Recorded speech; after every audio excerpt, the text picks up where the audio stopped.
ఓం నమః శివాయ.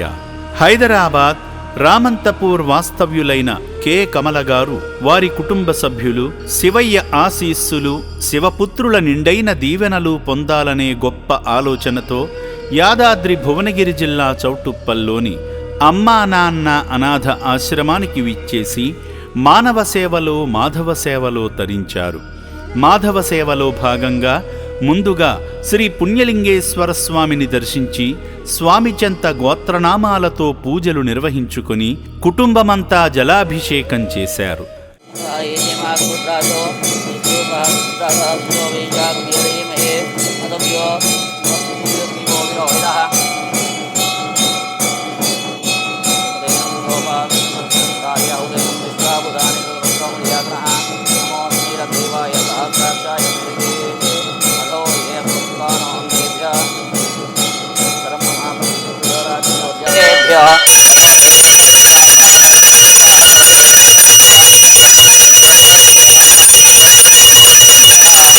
महापुण्यलिंगेश्वर स्वामी देवताय नमो नमः इति आनंदकर्पूर दिव्यमंगल नीराजनान्धर्शयामि. हरणः पार्वतीपते हर हर हर हर महादेव शंभो शंकर हर हर हर नमः शिवार्पणमस्तु. यो वैतां ब्रह्मणो वेदामृतेनामृतां प्रीं तस्मै ब्रह्म च ब्रह्मा च आयुः कीर्तिं प्रजां ददोः भागदे एनैवैनं प्रणीति. ब्राह्मणपुरुषे उद्धरेतु ब्राह्मणो वै सर्वा देवताः सर्वाभिरेवैनं देवताभिरुद्धरति. ఆలయ ప్రాంగణంలో కొనసాగుతున్న యాగంలో పాల్గొని హోమంలో నెయ్యి నవధాన్యాలను సమర్పించి దైవకృపను పొందారు. ఓం కాత్యాయనాయ విద్మహే కన్యాకుమారి ధీమహి తన్నో దుర్గే ప్రచోదయాత్. స్వాహా. ఓం తత్పురుషాయ విద్మహే మహాదేవాయ ధీమహి తన్నో రుద్రః ప్రచోదయాత్.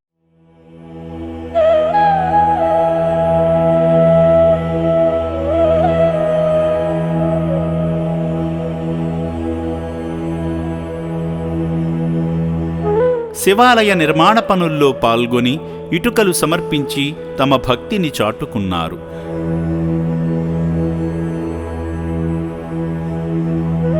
రక్షణాలయాన్ని సందర్శించి సేవామూర్తి కమల గారు వారి భర్త కె కృష్ణమూర్తి గారిని భాగం చేస్తూ అభాగ్యుల అన్నదాన కార్యక్రమం నిమిత్తం తోచిన సాయం చేసి ఆదిదేవుని పరిపూర్ణ అనుగ్రహాన్ని పొందారు. అనాథుల ఆకలి బాధను అర్థం చేసుకుని అభాగ్యులకు అండగా నిలిచిన సేవామూర్తి కమలగారి కుటుంబంపై ఆ శివయ్య కరుణాకటాక్షాలు ఎల్లవేళలా ఉండాలని రక్షణాలయం కోరుకుంటుంది. ఈ ఆశ్రమము చూడ్డానికి చాలా మంచిగా నీట్గా చేశారు. పైన ఉన్న అనాథలని వాళ్ళని చాలా మంచిగా ట్రీట్ చేయడం జరుగుతుంది. ఇక్కడున్న ఆఫీస్ వాళ్ళు కానీ మనం వస్తే మంచిగా రిసీవ్ చేసుకోవడము చాలా బాగుంది. టెంపుల్లో కూడా పూజ చేయించడము, మంచి రిసీవింగ్ అన్నీ చాలా బాగుంది.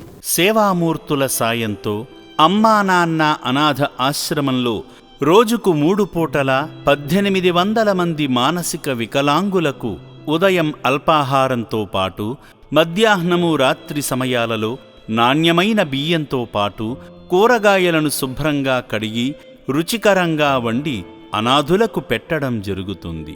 అభాగ్యుల సంరక్షణ కోసం ఆశ్రమ యాజమాన్యం ప్రత్యేక శ్రద్ధ వహిస్తుంటారు.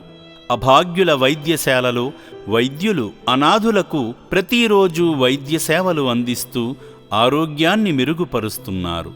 మానవదేవుళ్లారా, ఇప్పటి వరకు ఈ పుణ్యప్రదేశానికి రాలేని భక్తులు కుటుంబ సమేతంగా వచ్చి అద్భుతమైన ఆధ్యాత్మికానుభూతిని, సేవానుభూతిని పొంది నా అంటూ ఎవరూ లేని ఈ అభాగ్యుల మనుగడ కోసం నిత్యావసర సరుకులు, వైద్యానికి సంబంధించిన మందులు, పాత బట్టలను వితరణ చేసి ఆదిదేవుని అనుగ్రహంతో మీ జీవితంలో ఉన్నత స్థితికి చేరుకోండి.